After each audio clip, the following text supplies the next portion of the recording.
जो मनुष्य अमावस्या के दिन भगवान शनिदेव की यह दिव्य कथा सुनता है, उसके जीवन से सभी कष्ट, दुख और शनि दोष सदा के लिए दूर हो जाते हैं। अमावस्या का दिन हमारे सनातन धर्म में अत्यंत महत्वपूर्ण माना गया है। ये वह दिन है जब अंधकार अपने चरम पर होता है और ऐसे में न्याय के देवता शनिदेव की शक्ति भी सबसे प्रबल होती है। आज हम आपको मालवा प्रदेश के रामपुर गांव की एक ऐसी सत्य घटना सुनाने जा रहे हैं जो सिद्ध करती है कि अमावस्या की रात्रि में शनिदेव का न्याय सबसे तीव्र और निर्णायक होता है। ये कहानी है एक माँ की ममता, एक बेटे के अहंकार और शनिदेव के अद्भुत न्याय की। अगर आपके जीवन में भी शनि की 7.5 या ढैया चल रहा है, व्यापार में घाटा हो रहा है, घर में कलह है या कोई भी समस्या लगातार बढ़ती जा रही है, तो शनिदेव की इस पावन अमावस्या कथा को एक बार अवश्य पूरी श्रद्धा से सुनिएगा। ये कहानी आपके जीवन में एक नया सवेरा ला सकती है। तो आइए मन में पूर्ण श्रद्धा, भक्ति, संयम और अटूट विश्वास लेकर इस अमावस्या व्रत कथा की शुरुआत करते हैं। ओम शन शनैश्चराय नमः। बहुत समय पहले की बात है, मध्य प्रदेश के मालवा प्रदेश में रामपुर नाम का एक मध्यम आकार का गांव हुआ करता था। ये गांव अपने उपजाऊ खेतों, घने आम के बगीचों और मेहनती किसानों के लिए जाना जाता था। लेकिन ये कहानी उस समय की है जब रामपुर गांव में एक ऐसा परिवार रहता था जिसकी कहानी आज भी लोग एक दूसरे को सुनाते हैं। इस परिवार में एक विधवा माँ थी जिसका नाम गंगाबाई था। गंगाबाई की उम्र लगभग 60 वर्ष की थी। उसके बाल पूरी तरह सफेद हो चुके थे, चेहरे पर उम्र की लकीरें साफ दिखाई देती थी और कमर भी थोड़ी झुक गई थी। लेकिन उसकी आंखों में अभी भी वही चमक थी, वही ममता थी जो एक माँ की आंखों में होती है। गंगाबाई के पति का देहांत 20 साल पहले हो चुका था। तब से वह अकेले ही अपने इकलौते बेटे मोहन को पाल पोस कर बड़ा किया था। मोहन अब 35 वर्ष का हो चुका था। वह देखने में बहुत सुंदर, गोरा चिट्टा और मजबूत शरीर वाला युवक था। उसकी पत्नी का नाम रुक्मिणी था जो अत्यंत सुंदर और चतुर महिला थी। मोहन और रुक्मिणी के 2 बच्चे थे, 12 साल का बेटा राजू और 10 साल की बेटी पिंकी। ऊपर से देखने पर यह एक सामान्य खुशहाल परिवार के साम लगता था। गंगाबाई के पति ने मरने से पहले उन्हें 5 एकड़ की अच्छी उपजाऊ जमीन, एक पक्का मकान और थोड़ा बहुत धन छोड़ा था। मोहन उसी जमीन पर खेती करता था और परिवार का पालन पोषण होता था। लेकिन दर्शक बंधु, जीवन में सब कुछ बाहर से जैसा दिखता है, अंदर से वैसा नहीं होता। मोहन के स्वभाव में पिछले कुछ सालों में बहुत बदलाव आ गया था। वो अपनी पत्नी रुक्मिणी के प्रभाव में इतना आ गया था कि अपनी माँ की कोई बात नहीं सुनता था। रुक्मिणी एक अत्यंत चालाक और स्वार्थी औरत थी। उसे अपनी सास गंगाबाई से बिल्कुल भी प्रेम नहीं था। वह हमेशा सोचती रहती थी कि गंगाबाई के रहते घर की मालकिन वे नहीं बन सकती। गंगाबाई के पास अभी भी घर की चाबियां थीं, संपत्ति के कागजात थे और घर के सारे फैसले वही लेती थी। ये बात रुक्मिणी को बिल्कुल पसंद नहीं थी। रुक्मिणी रोज मोहन के कान भरती रहती। वो कहती, सुनो जी, देखो ना, आपकी माँ अभी भी सब कुछ अपने कब्जे में रखे हुई है। घर की चाबी, जमीन के कागज, बैंक की पासबुक, सब कुछ उनके पास है। अरे हम तो नौकर बनकर रह गए अपने ही घर में। जब तक वो हैं तब तक हम कुछ नहीं कर सकते। मैं तो कहती हूँ कि आप उनसे सारे कागजात अपने नाम करवा लो। उनकी उम्र भी अब ज्यादा हो गई है, कल को कुछ हो गया तो फिर झंझट होगा। पहले पहले तो मोहन अपनी पत्नी की इन बातों को टाल देता था। वो कहता, अरे छोड़ो भी रुक्मिणी, वो मेरी माँ है, उन्होंने मुझे पाला है, जो कुछ है सब मेरा ही तो है, फिर क्या फर्क पड़ता है कि कागज किसके नाम है। लेकिन रुक्मिणी रोज रोज यही बात दोहराती रहती। सुबह उठते ही यही बात, दोपहर को यही बात, रात को सोते समय यही बात। धीरे धीरे मोहन के मन में भी बीज पड़ने लगा। उसे भी लगने लगा कि हाँ, घर का मालिक तो मैं हूं, फिर सब कुछ माँ के पास क्यों है? क्या माँ को मुझ पर विश्वास नहीं है? गंगाबाई ये सब देख रही थी। वह समझदार औरत थी। उसे पता था कि उसकी बहू धीरे धीरे उसके बेटे को उसके खिलाफ भड़का रही है। लेकिन गंगाबाई को अपने बेटे पर पूरा भरोसा था। वह सोचती थी कि मोहन आखिर है तो मेरा ही बेटा, वो कभी माँ का साथ नहीं छोड़ेगा। लेकिन दर्शक बंधु, गंगाबाई ये नहीं जानती थी कि जहर धीरे धीरे ही असर करता है। रुक्मिणी रोज रोज का जहर मोहन के मन में डाल रही थी और वह जहर धीरे धीरे असर दिखाने लगा था। रामपुर गांव के बाहर एक पुराना और जर्जर शनि मंदिर था। ये मंदिर कम से कम 200 साल पुराना था। मंदिर की दीवारें काली पड़ चुकी थी, कुछ जगहों से दीवारें दरक गई थीं और छत के कुछ हिस्से भी टूट चुके थे। लेकिन मंदिर के गर्भगृह में विराजमान शनिदेव की काले पत्थर की प्रतिमा अभी भी वैसी की वैसी थी, मजबूत, भव्य और तेजस्वी। कहा जाता था कि यह प्रतिमा अत्यंत जागृत है और यहाँ मनोकामना पूर्ण होती है। गंगाबाई रोज सुबह इसी शनि मंदिर में जाती थी। वह मंदिर की सफाई करती, शनिदेव को जल चढ़ाती और घंटों बैठकर भजन गाती रहती। उसके पास ज्यादा धन नहीं था, लेकिन जो भी होता वो शनिदेव को जरूर चढ़ाती। वो हमेशा प्रार्थना करती, हे शनिदेव, मेरे पास तो कुछ नहीं आपको देने के लिए, बस यही विनती है कि मेरे मोहन को हमेशा सही रास्ते पर चलाना, उसके परिवार को सुखी रखना, मेरे पोते पोती स्वस्थ रहें, बस इतना ही चाहिए मुझे। गंगाबाई को हर शनिवार का व्रत रखने की आदत थी। वह पूरे दिन कुछ नहीं खाती थी, शाम को केवल फलाहार करती और अमावस्या के दिन तो वो विशेष पूजा करती थी। अमावस्या आने से एक हफ्ते पहले से ही वो तैयारी शुरू कर देती थी। पैसे बचाती थी ताकि अमावस्या पर शनिदेव को अच्छे से पूजा कर सके। रुक्मिणी को गंगाबाई की आदत बिल्कुल पसंद नहीं थी। वो आप कहती, देखो जी, आपकी माँ फालतू में पैसे बर्बाद करती है, हर शनिवार व्रत, अमावस्या पूजा। अरे इस उम्र में उन्हें खाना चाहिए, व्रत नहीं करना चाहिए। और यह शनिदेव भगवान भी कोई भगवान है क्या? मैं तो नहीं मानती इन सब चीजों को। मोहन पहले तो अपनी पत्नी को चुप करा देता था, लेकिन धीरे धीरे वो भी रुक्मिणी की बातों में आने लगा। उसे भी लगने लगा कि माँ फालतू में पैसे बर्बाद कर रही है। एक दिन उसने हिम्मत करके गंगाबाई से कहा, माँ आप इतना व्रत उपवास करती हो, इस उम्र में ये सब ठीक नहीं है, और फिर मंदिर में इतना पैसा भी खर्च करती हो, अब तो थोड़ा कम करो। गंगाबाई ने अपने बेटे की तरफ प्रेम से देखा। उसकी आंखों में दुख था, लेकिन चेहरे पर मुस्कान थी। वो बोली, बेटा ये व्रत उपवास मैं अपने लिए नहीं, तुम्हारे लिए करती हूँ। शनिदेव की पूजा इसलिए करती हूँ ताकि इस घर पर हमेशा उनकी कृपा बनी रहे। तुम्हें पता है बेटा, जब तुम्हारे पिताजी गुजर गए थे तब तुम सिर्फ 15 साल के थे। मैं अकेली विधवा औरत थी। मुझे नहीं पता था कि तुम्हें कैसे पालूंगी। तब मैंने शनिदेव से प्रार्थना की थी। मैंने कहा था कि हे प्रभु, मुझे ताकत दो, मेरे बेटे को बड़ा करने की हिम्मत दो। और शनिदेव ने मेरी सुनी बेटा, तुम आज यहां तक पहुंचे हो, ये उन्हीं की कृपा है, इसलिए मैं कभी उनकी पूजा नहीं छोड़ सकती। मोहन को अपनी माँ की बात सुनकर थोड़ा अजीब लगा। उसे बचपन की यादें आ गईं। कैसे माँ दिन रात मेहनत करती थी, खेतों में काम करती, घर संभालती और उसे पढ़ाती भी। लेकिन फिर उसे रुक्मिणी की बातें याद आ गईं और वो चुप हो गया। वह भी न कुछ कहे वहां से चला गया। गंगाबाई ने अपने बेटे की पीठ देखी और आ भरी। उसे लग रहा था कि कुछ गलत होने वाला है। कुछ दिन और बीते। अब रुक्मिणी ने अपनी चाल और तेज कर दी।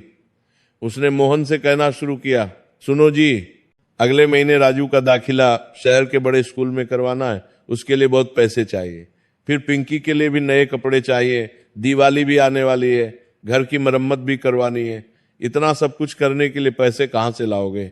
मैं तो कहती हूँ कि आप जमीन का एक टुकड़ा बेच दो या फिर बैंक से लोन ले लो, लेकिन इसके लिए कागजात तो आपके नाम होने चाहिए ना। आप अपनी माँ से बात करो और सारे कागजात अपने नाम करवा लो। इस बार मोहन ने अपनी पत्नी की बात मान ली। उसने सोचा कि हाँ, रुक्मिणी सही कह रही है, बच्चों की पढ़ाई के लिए, घर के खर्चों के लिए पैसे तो चाहिए, और अगर कागजात माँ के नाम है तो लोन कैसे मिलेगा। एक शाम को जब गंगाबाई मंदिर से लौटी तो मोहन उसके सामने आया। उसने झिझकते हुए कहा, माँ मुझे तुमसे कुछ बात करनी है। गंगाबाई ने देखा कि उसके बेटे के चेहरे पर कुछ अलग ही भाव हैं। वह समझ गई कि कुछ गड़बड़ है। उसने कहा, हाँ बेटा बोलो। मोहन ने कहा, माँ बात यह है कि राजू का दाखिला शहर के स्कूल में करवाना है, उसके लिए पैसे चाहिए और घर की भी मरम्मत करवानी है। तो मैं सोच रहा था कि बैंक से थोड़ा लोन ले लूं, लेकिन लोन के लिए जमीन के कागजात चाहिए। तो क्या तुम जमीन के कागजात मेरे नाम करवा दोगी? गंगाबाई को यह सुनकर गहरा धक्का लगा। उसे पता था कि यह मोहन की अपनी इच्छा नहीं है, ये रुक्मिणी की चाल है। लेकिन उसने अपने आप को संभाला और बोली, बेटा ये जमीन, ये घर, ये सब कुछ आखिर तुम्हारा ही तो है। मैं तो बस इसकी देखभाल कर रही थी। लेकिन एक बात बता, तुझे लोन की जरूरत क्यों है? अभी तो खेती से अच्छी आमदनी हो रही है ना, फसल अच्छी हुई है इस बार। मोहन थोड़ा चिढ़ गया। उसने कहा, मां तुम नहीं समझोगी, खर्चे बहुत है, बच्चों की पढ़ाई, घर का खर्च, सब कुछ। तो तुम कागजात दोगी या नहीं? गंगाबाई ने गहरी सांस ली।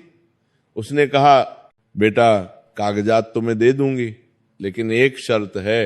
अमावस्या आने वाली है अगले हफ्ते। मैं चाहती हूं कि तुम, रुक्मिणी और बच्चे सब मेरे साथ शनि मंदिर चलो, पूरे विधि विधान से शनिदेव की पूजा करो। उसके बाद मैं सारे कागजात तुम्हारे नाम कर दूंगी। मोहन को यह शर्त बहुत छोटी लगी। उसने सोचा कि बस इतनी सी बात ठीक है, मंदिर चले जाएंगे। उसने कहा, ठीक है मां, हम चलेंगे। गंगाबाई के चेहरे पर मुस्कान आ गई। उसने कहा, बस बेटा यही चाहती थी मैं, तुम लोग शनिदेव का आशीर्वाद ले लो, फिर जो तुम्हें करना है करो। लेकिन जब मोहन ने रुक्मिणी को यह बात बताई तो रुक्मिणी बहुत गुस्सा हुई। वो चिल्लाई, क्या मंदिर जाना होगा? अरे मैं क्यों जाऊं उस टूटे फूटे मंदिर में, और वो भी शनिदेव का मंदिर? मुझे तो इन सब चीजों में बिल्कुल विश्वास नहीं है, तुम जाओ अकेले। मोहन ने समझाया, अरे सुनो तो, बस एक बार जाना है मां की खुशी के लिए, उसके बाद तो सारे कागजात हमारे नाम हो जाएंगे, फिर हम जो चाहें कर सकते हैं। रुक्मिणी को ये बात समझ में आ गई। उसने सोचा कि ठीक है, एक बार का झंझट है, चले जाएंगे। उसने कहा, ठीक है, लेकिन मैं ज्यादा देर नहीं रुकूंगी वहां, बस थोड़ी देर के लिए जाऊंगी। अमावस्या आने में अब केवल 3 दिन बाकी थे। गंगाबाई ने पूजा की तैयारी शुरू कर दी। उसने अपनी छोटी सी पेंशन में से पैसे बचाए और बाजार से फूल, प्रसाद, तेल और दिए खरीदे। वो बहुत खुश थी कि उसका बेटा और पूरा परिवार उसके साथ शनिदेव की पूजा करने जा रहा है। उसे लग रहा था कि शायद अब घर में सब कुछ ठीक हो जाएगा। उसने शनिदेव से प्रार्थना की, हे प्रभु, मैं जानती हूं कि मेरे बेटे का मन बदल गया है, लेकिन वो अंदर से अच्छा है, बस गलत संगति में पड़ गया है। आप उसे सही रास्ता दिखाना। मैं चाहती हूं कि अमावस्या उसके जीवन में एक नया मोड़ लेकर आए। आखिरकार अमावस्या का दिन आ गया। कार्तिक मास की अमावस्या थी, दीपावली अमावस्या। पूरे गांव में दियों की रोशनी थी, पटाखों की आवाजें थी, लेकिन गंगाबाई का ध्यान केवल शनिदेव की पूजा पर था। सुबह से ही उसने व्रत रख लिया था। उसने स्नान किया और नए साफ कपड़े पहने। फिर उसने पूजा का सामान तैयार किया। शाम को 4 बजे उसने मोहन और रुक्मिणी को बुलाया। उसने कहा, बेटा तैयार हो जाओ, हमें मंदिर जाना है, सूर्यास्त से पहले पहुंचना है। मोहन तैयार हो गया, लेकिन रुक्मिणी अभी भी नखरे दिखा रही थी। वो बोली, अरे मुझे तो जाना ही नहीं, तुम लोग जाओ। गंगाबाई ने हाथ जोड़कर कहा, बेटी रुक्मिणी प्लीज चलो, मेरी आखिरी इच्छा है, तुम नहीं आओगी तो मैं कागजात नहीं दूंगी। रुक्मिणी को कागजात चाहिए थे, इसलिए मजबूरी में वो तैयार हो गई। राजू और पिंकी भी साथ थे। पूरा परिवार शनि मंदिर की तरफ निकल पड़ा। मंदिर गांव से लगभग 2 किलोमीटर दूर था। वे पैदल जा रहे थे। रास्ते में रुक्मिणी बड़बड़ाती जा रही थी, पता नहीं क्यों यहां आना पड़ा। अमावस्या का दिन है, लोग घरों में दिए जला रहे हैं, लक्ष्मी पूजन कर रहे हैं, और हम यहाँ इस टूटे फूटे मंदिर में जा रहे हैं। गंगाबाई कुछ नहीं बोली, वो चुपचाप चलती रही। उसके हाथ में पूजा की थाली थी, जिसमें फूल, प्रसाद, दिए और धूप बत्ती थी। जब वे मंदिर के पास पहुंचे तो सूर्य अस्त होने ही वाला था। आसमान नारंगी और लाल रंग का हो गया था। मंदिर बिल्कुल सुनसान था, वहां कोई और नहीं था। मंदिर की हालत वाकई बहुत खराब थी। दीवारें दरकी हुई थी, छत के कुछ हिस्से गिरे पड़े थे। रुक्मिणी ने मंदिर देखा और मुंह बना लिया। उसने कहा, अरे ये भी कोई मंदिर है, बिल्कुल खंडहर लग रहा है। गंगाबाई ने रुक्मिणी को चुप रहने का इशारा किया और अंदर चली गई। मंदिर के गर्भगृह में शनिदेव की काले पत्थर की प्रतिमा विराजमान थी। प्रतिमा पर धूल जमी हुई थी। गंगाबाई ने पहले प्रतिमा को साफ किया, फिर उसने जल से शनिदेव का अभिषेक किया। उसने फूल चढ़ाए, दिया जलाया और धूप बत्ती लगाई। फिर वह शनिदेव के सामने बैठ गई और भजन गाने लगी। मोहन, रुक्मिणी और बच्चे भी वहीं बैठ गए। रुक्मिणी बार बार अपनी घड़ी देख रही थी, उसे जल्दी थी। गंगाबाई ने शनि चालीसा का पाठ शुरू किया। उसकी आवाज में इतनी श्रद्धा थी, इतनी भक्ति थी कि मंदिर का पूरा वातावरण बदल गया। कुछ देर बाद मोहन को भी अजीब सा लगने लगा। उसे लग रहा था जैसे मंदिर में कोई और भी उपस्थिति है। हवा ठंडी हो गई थी, अंधेरा घना होने लगा था, क्योंकि अमावस्या की रात थी। गंगाबाई ने पूजा पूरी की और फिर सबको प्रसाद बांटा। उसने कहा, लो बेटा मोहन, लो बेटी रुक्मिणी, लो राजू, लो पिंकी, शनिदेव का प्रसाद लो, इसे खाने से सारे दुख दूर होते हैं। सबने प्रसाद लिया। गंगाबाई ने फिर शनिदेव की आरती की। आरती के दौरान उसकी आंखों से आंसू बह रहे थे, वह भावुक हो गई थी। आरती के बाद वह देर तक शनिदेव के सामने बैठी रही। फिर उसने अपने बेटे से कहा, मोहन बेटा आ मेरे पास बैठ, मुझे तुमसे कुछ कहना है। मोहन गंगाबाई के पास आकर बैठ गया। गंगाबाई ने अपने बेटे का हाथ पकड़ा और कहा, बेटा मैं जानती हूं कि तू मुझसे कागजात चाहता है और मैं तुझे दे भी दूंगी, लेकिन एक बात याद रखी, ये जो कुछ भी है, ये घर, ये जमीन, ये सब तेरे पिताजी की मेहनत की कमाई है और इन सब की रक्षा शनिदेव ने की है। जब तेरे पिताजी नहीं रहे तब लोगों ने इस जमीन पर कब्जा करने की कोशिश की थी, लेकिन शनिदेव की कृपा से हम बच गए। इसलिए बेटा शनिदेव को कभी मत भूलना, हर शनिवार, हर अमावस्या को उनका धन्यवाद करना। और हाँ बेटा, एक बात और, अपनी पत्नी की हर बात मत माना कर, तू समझदार है, सोच समझकर फैसला लेना। मोहन को अपनी माँ की बात सुनकर थोड़ा अजीब लगा, उसे थोड़ा बुरा भी लगा, क्योंकि माँ ने रुक्मिणी के बारे में कहा था, लेकिन उसने कुछ नहीं कहा। गंगाबाई ने अपने आंचल से एक पुराना लिफाफा निकाला। उस लिफाफे में जमीन के कागजात थे। उसने वो लिफाफा मोहन के हाथ में रख दिया और बोली, ले बेटा, ये तेरा हक है, अब तू इसका मालिक है, बस शनिदेव का ध्यान रखना। मोहन ने लिफाफा ले लिया। रुक्मिणी के चेहरे पर खुशी की लहर दौड़ गई। उसे लग रहा था कि आखिरकार उसकी जीत हो गई, अब घर की असली मालकिन वह है। गंगाबाई ने आखिरी बार शनिदेव को प्रणाम किया और फिर वे सब घर लौटने के लिए निकल पड़े। रास्ते में रुक्मिणी बहुत खुश थी। वह मोहन से कहे जा रही थी, देखा मैं कह रही थी ना कि कागजात ले लो, अब सब कुछ हमारे नाम है, अब हम जो चाहे कर सकते हैं। लेकिन गंगाबाई बहुत चुप थी, वह कुछ नहीं बोल रही थी, बस चुपचाप चली जा रही थी। उसके मन में एक अजीब सी बेचैनी थी। जब वे घर पहुंचे तो रात के 8 बज चुके थे। घर में दिए जल रहे थे। गंगाबाई ने खाना बनाया, सबने खाना खाया और सोने चले गए। लेकिन उस रात गंगाबाई को नींद नहीं आई। वे अपने कमरे में लेटी हुई शनिदेव को याद कर रही थी। वो सोच रही थी कि क्या उसने सही किया जो उसने कागजात मोहन को दे दिए, क्या मोहन उस जिम्मेदारी को संभाल पाएगा। अगली सुबह जब गंगाबाई उठी तो उसने देखा कि घर में कुछ अलग माहौल है। मोहन और रुक्मिणी कुछ बातें कर रहे थे। जब गंगाबाई पास गई तो वे चुप हो गए। गंगाबाई ने पूछा, क्या हो रहा है, तुम दोनों क्या बात कर रहे थे। मोहन ने हिचकिचाते हुए कहा, माँ वो हम सोच रहे थे कि शहर में एक बिल्डर जमीन खरीदना चाहता है, वो अच्छी कीमत दे रहा है, तो शायद हम अपनी जमीन का एक टुकड़ा बेच दें। गंगाबाई को यह सुनकर बहुत धक्का लगा। उसने कहा, क्या जमीन बेचना चाहते हो, लेकिन क्यों, हमारे पास खेती से अच्छी आमदनी हो रही है ना, फिर बेचने की क्या जरूरत। रुक्मिणी बीच में बोली, अम्मा जी आप नहीं समझेंगी, आजकल शहर में बहुत तरक्की हो रही है, लोग बहुत पैसे कमा रहे हैं। अगर हम जमीन बेच दें तो उन पैसों से हम भी कुछ बड़ा व्यापार शुरू कर सकते हैं। इस खेती में क्या रखा है। गंगाबाई ने कड़ी आवाज में कहा, नहीं ये जमीन नहीं बिकेगी, ये तुम्हारे पिताजी की निशानी है मोहन, ये हमारी पहचान है। और फिर व्यापार, तुम्हें व्यापार का क्या अनुभव है, ये सब जुआ है, जमीन ही सच्ची संपत्ति है। मोहन गुस्सा हो गया। उसने कहा, माँ अब कागजात मेरे नाम है, मैं जो चाहूं कर सकता हूं, तुम बीच में मत बोलो। गंगाबाई को अपने बेटे के मुंह से यह शब्द सुनकर बहुत दुख हुआ। उसकी आंखों में आंसू आ गए। वो बोली, मोहन तू ये क्या कह रहा है, मैं तेरी माँ हूं, तेरी भलाई के लिए कह रही हूं। लेकिन मोहन अब रुक्मिणी के पूरे प्रभाव में था। उसने कहा, बस माँ अब मैं कुछ नहीं सुनना चाहता, मैं जमीन बेच रहा हूं और ये मेरा आखिरी फैसला है। ये कहकर मोहन वहां से चला गया। गंगाबाई वहीं खड़ी रो रही थी। रुक्मिणी को कोई फर्क नहीं पड़ा, वह तो खुश थी कि आखिरकार उसने मोहन को अपने काबू में कर लिया है। अगले कुछ दिनों में मोहन ने सचमुच अपनी 2 एकड़ जमीन बेच दी। उसे 20 लाख रुपए मिले। इतने पैसे एक साथ देखकर मोहन और रुक्मिणी की आंखें चमक उठी।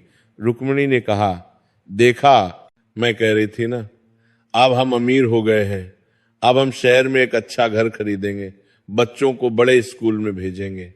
मोहन भी खुश था, उसे लग रहा था कि उसने सही फैसला लिया, लेकिन गंगाबाई बहुत दुखी थी।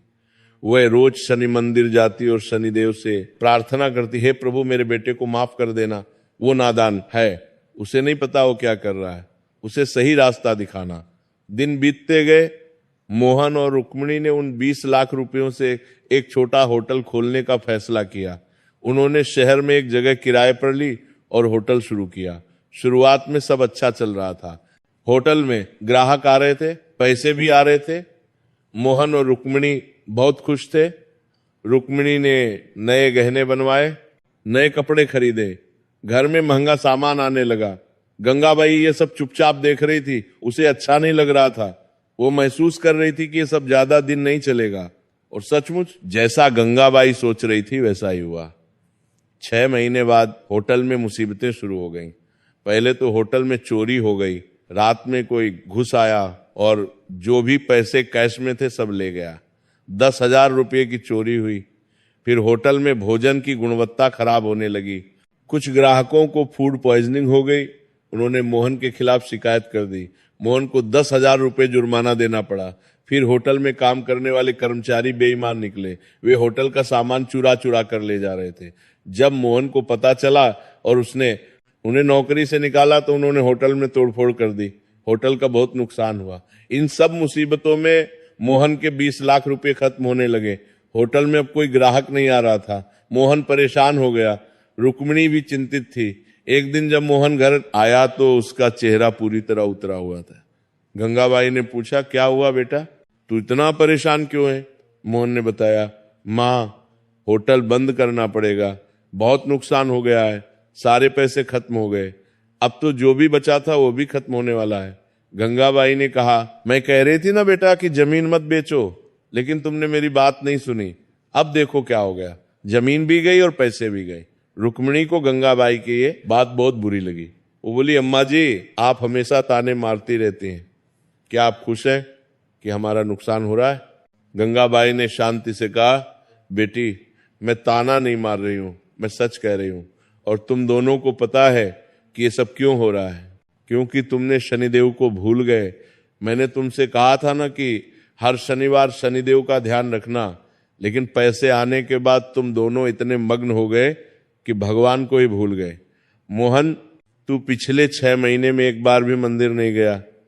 मोहन को अपनी माँ की बात सुनकर गुस्सा आ गया। वो बोला, माँ, अब भी तुम अपनी यही रट लगाए हुए हो, शनिदेव, शनिवार व्रत, ये सब अंधविश्वास है। माँ, व्यापार नहीं चला तो क्या शनिदेव की वजह से नहीं चला? नहीं चला तो इसलिए नहीं चला क्योंकि मैं नया था इस क्षेत्र में, मुझे अनुभव नहीं था। गंगाबाई ने दुखी होकर कहा, जैसी तेरी मर्जी बेटा, मैं तो बस यही कहूंगी कि एक बार शनिदेव के पास जाकर माफी मांग ले, उनकी शरण में जा, वे तुझे जरूर राह दिखाएंगे। लेकिन मोहन और रुक्मिणी ने गंगाबाई की बात नहीं मानी। दिन और बुरे होते गए, होटल बंद हो गया। अब घर का खर्च भी मुश्किल से चल रहा था। रुक्मिणी ने अपने गहने बेच दिए, लेकिन फिर भी पैसों की तंगी थी। फिर एक दिन मोहन बीमार पड़ गया, उसे तेज बुखार आ गया। डॉक्टर ने दवाइयां दी, लेकिन बुखार उतरने का नाम नहीं ले रहा था। मोहन की हालत बिगड़ती जा रही थी। घर में पैसे भी खत्म हो रहे थे। रुक्मिणी घबरा गई। उसने गंगाबाई से कहा, अम्मा जी, अब क्या करें? डॉक्टर कह रहे हैं कि मोहन को अस्पताल में भर्ती करना होगा, लेकिन अस्पताल में भर्ती करने के लिए पैसे चाहिए। हमारे पास तो कुछ बचा नहीं है। गंगाबाई ने कहा, बेटी, मेरे पास भी ज्यादा कुछ नहीं है, जो थोड़ी बहुत पेंशन आती है वही है, लेकिन एक काम कर सकते हैं, बाकी बची हुई जमीन को गिरवी रखकर पैसे ले सकते हैं, उससे इलाज हो जाएगा। यह सुनकर रुक्मिणी को थोड़ा अजीब लगा। वो सोच रही थी कि गंगाबाई अपनी जमीन को लेकर इतनी सख्त थी, लेकिन अब वो खुद ही जमीन गिरवी रखने के लिए कह रही है। उसे समझ आ गया कि माँ की ममता कितनी गहरी होती है। उसे अपनी गलती का एहसास होने लगा। अगले दिन गंगाबाई और रुक्मिणी गांव के साहूकार के पास गईं। गंगाबाई ने बाकी बची हुई 3 एकड़ जमीन को गिरवी रखकर 50,000 रुपये लिए। उन पैसों से मोहन का इलाज शुरू हुआ। मोहन को अस्पताल में भर्ती कराया गया। डॉक्टरों ने कई टेस्ट किए, लेकिन समझ नहीं आ रहा था कि मोहन को हुआ क्या है। बुखार उतरने का नाम नहीं ले रहा था। मोहन का वजन तेजी से कम हो रहा था। उसकी हालत दिन प्रतिदिन बिगड़ती जा रही थी। गंगाबाई रोज अस्पताल जाती और अपने बेटे को देखती, उसका दिल रो रहा था। एक दिन जब वो अस्पताल से लौटी तो सीधे शनि मंदिर चली गई। शनिवार का दिन था। गंगाबाई शनिदेव की मूर्ति के सामने बैठ गई और फूट फूट कर रोने लगी। वो बोली, हे शनिदेव, मेरे बेटे ने गलती की है, उसने आपको भूल गया, अपनी माँ की बात नहीं सुनी, जमीन बेच दी, सब गलतियां उसने की हैं। लेकिन प्रभु, वो मेरा बेटा है, मैं उसे मरते हुए नहीं देख सकती। अगर आपको सजा देनी है तो मुझे दीजिए। मैं बूढ़ी हूं, मेरी जिंदगी का कोई मोल नहीं, लेकिन मेरे बेटे को बचा लीजिए। उसके बच्चे छोटे हैं, उसकी पत्नी है। प्लीज प्रभु, मैं हाथ जोड़कर प्रार्थना करती हूँ। एक माँ की प्रार्थना कभी खाली नहीं जाती। आप न्याय के देवता हैं। मेरे बेटे ने गलती की है, लेकिन वो अब समझ गया है, उसे एक मौका दीजिए प्रभु। गंगाबाई घंटों मंदिर में बैठी रोती रही। उसने पूरी रात मंदिर में ही बिता दी। सुबह जब धीरे धीरे सूरज की किरणें मंदिर में आई तो गंगाबाई की आंखें लाल हो चुकी थीं, उसका गला सूख गया था, लेकिन वो अभी भी शनिदेव के सामने बैठी हुई थी, हाथ जोड़े हुए। तभी मंदिर में एक बूढ़ा साधु आया। वह साधु बहुत बूढ़ा था। उसके बाल और दाढ़ी एकदम सफेद थे। उसके माथे पर गहरी रेखाएं थीं। वह काले कपड़े पहने हुए था। साधु ने गंगाबाई को देखा और पूछा, माता जी, तुम यहां रात भर क्या कर रही थी? क्या कोई समस्या है?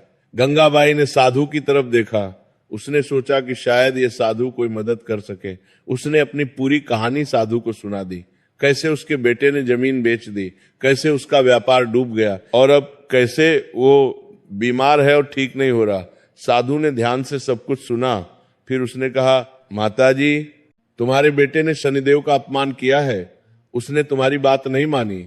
तुमने उसे बार बार समझाया, लेकिन उसने नहीं सुना। अब शनिदेव उसे सबक सिखा रहे हैं। लेकिन माता जी, एक माँ की प्रार्थना का बहुत महत्व होता है। शनिदेव कठोर हैं, लेकिन निर्दयी नहीं। अगर तुम सच्चे मन से प्रार्थना करोगी तो वे जरूर तुम्हारी सुनेंगे। गंगाबाई ने पूछा, बाबा, मुझे क्या करना चाहिए? मैं अपने बेटे को बचाना चाहती हूँ। साधु ने कहा, माता जी, अगली अमावस्या आने वाली है। तुम्हें उस दिन यहां आना होगा, पूरे दिन व्रत रखना होगा, रात में जागरण करना होगा और शनिदेव से सच्चे मन से क्षमा मांगनी होगी। लेकिन यह केवल तुम्हारे लिए नहीं, तुम्हारे बेटे और बहू को भी यहां आना होगा। उन्हें अपनी गलतियों का एहसास होना चाहिए और उन्हें खुद शनिदेव से माफी मांगनी होगी, तभी शनिदेव की कृपा होगी। गंगाबाई ने कहा, बाबा, लेकिन मेरा बेटा तो अस्पताल में है, वह कैसे आएगा? साधु ने मुस्कुराते हुए कहा, माता जी, शनिदेव की माया अपरंपार है। अगर उन्होंने चाहा तो तुम्हारा बेटा जरूर यहां पहुंचेगा। तुम बस विश्वास रखो और प्रार्थना करती रहो। ये कहकर साधु वहां से चला गया। गंगाबाई घर लौट आई। उसके मन में थोड़ी उम्मीद जागी थी। उसने सोचा कि वह अगली अमावस्या पर जरूर आएगी और शनिदेव से प्रार्थना करेगी। लेकिन दिन और बुरे होते गए। अस्पताल में मोहन की हालत और बिगड़ गई। डॉक्टरों ने कह दिया कि अब वे कुछ नहीं कर सकते। उन्होंने कहा कि मोहन को घर ले जाओ और उसके आखिरी दिन वहीं बिताने दो। यह सुनकर रुक्मिणी बिल्कुल टूट गई। वो जोर जोर से रोने लगी। उसने कहा, नहीं, ऐसा नहीं हो सकता, मेरे पति को कुछ नहीं होगा, प्लीज डॉक्टर साहब कुछ तो कीजिए। लेकिन डॉक्टर लाचार थे। उन्होंने कहा कि वे अपनी तरफ से सब कुछ कर चुके हैं, अब केवल भगवान ही कुछ कर सकते हैं। मोहन को घर ले आया गया। वह बिस्तर पर लेटा हुआ था। उसकी आंखें ढंस गई थीं, चेहरा पीला पड़ गया था, वह बोल भी नहीं पा रहा था। राजू और पिंकी अपने पिता को इस हालत में देखकर रो रहे थे। पूरे घर में मातम का माहौल था। गंगाबाई अपने बेटे के पास बैठी थी। वो उसका माथा सहला रही थी और कह रही थी, बेटा, कुछ नहीं होगा तुझे, तू ठीक हो जाएगा, शनिदेव की कृपा से सब ठीक हो जाएगा। लेकिन मोहन कोई जवाब नहीं दे पा रहा था। वो बस आंखें बंद किए लेटा हुआ था। रुक्मिणी भी वहीं बैठी रो रही थी। उसे अपनी सारी गलतियों का एहसास हो रहा था। वो सोच रही थी कि कैसे उसने अपनी सास से बुरा व्यवहार किया, कैसे उसने अपने पति को उसकी मां के खिलाफ भड़काया, कैसे उसकी वजह से जमीन बिकी और सब कुछ बर्बाद हो गया। उसे लग रहा था कि ये सब उसी की गलती है। उसने गंगाबाई के पैर पकड़े और रोते हुए कहा, अम्मा जी, मुझे माफ कर दीजिए, मैंने बहुत गलतियां की हैं, मैंने आपकी बात नहीं सुनी, मैंने आपका अपमान किया, मैंने मोहन को आपके खिलाफ भड़काया, सब मेरी गलती है, प्लीज मुझे माफ कर दीजिए। और शनिदेव से प्रार्थना कीजिए कि वे मेरे पति को बचा ले।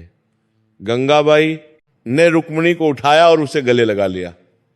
वो बोली, बेटी मुझे तुमसे कोई शिकायत नहीं है, तुम मेरी बेटी हो, लेकिन अब समय बर्बाद मत करो।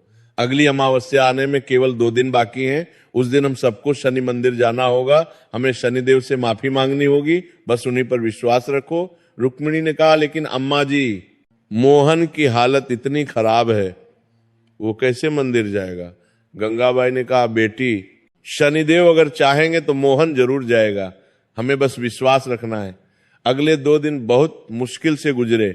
मोहन की हालत वैसी की वैसी ही थी, न बेहतर हो रही थी न खराब, वो बस बेहोशी की हालत में लेटा हुआ था।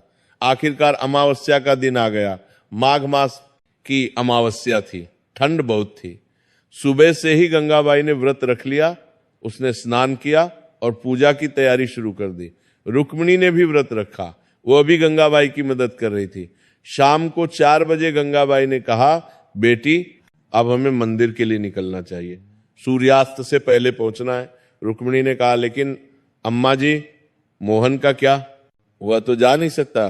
गंगाबाई ने मोहन के कमरे में जाकर देखा, मोहन वैसे ही बेहोशी में लेटा हुआ था। गंगाबाई ने मोहन का हाथ पकड़ा और धीरे से कहा, बेटा मोहन, आज अमावस्या है, हमें शनि मंदिर जाना है, तुझे शनिदेव से माफी मांगनी है, उठ बेटा चल मेरे साथ। लेकिन मोहन ने कोई जवाब नहीं दिया, वो वैसे ही पड़ा रहा। गंगाबाई की आंखों में आंसू आ गए। उसने कहा, हे शनिदेव, मैं जानती हूं आप सब देख रहे हैं, प्लीज मेरे बेटे को एक मौका दीजिए। तभी अचानक एक चमत्कार हुआ, मोहन की उंगलियां हिली, फिर धीरे धीरे उसने आंखें खोली। वो बहुत कमजोर आवाज में बोला, माँ माँ। गंगाबाई चौंक गई, रुक्मिणी भी दौड़ कर आई। उसने कहा, मोहन तुम होश में आ गए? मोहन ने धीरे से कहा, माँ मुझे मंदिर ले चलो, मुझे शनिदेव से माफी मांगनी है। गंगाबाई के चेहरे पर खुशी की लहर दौड़ गई।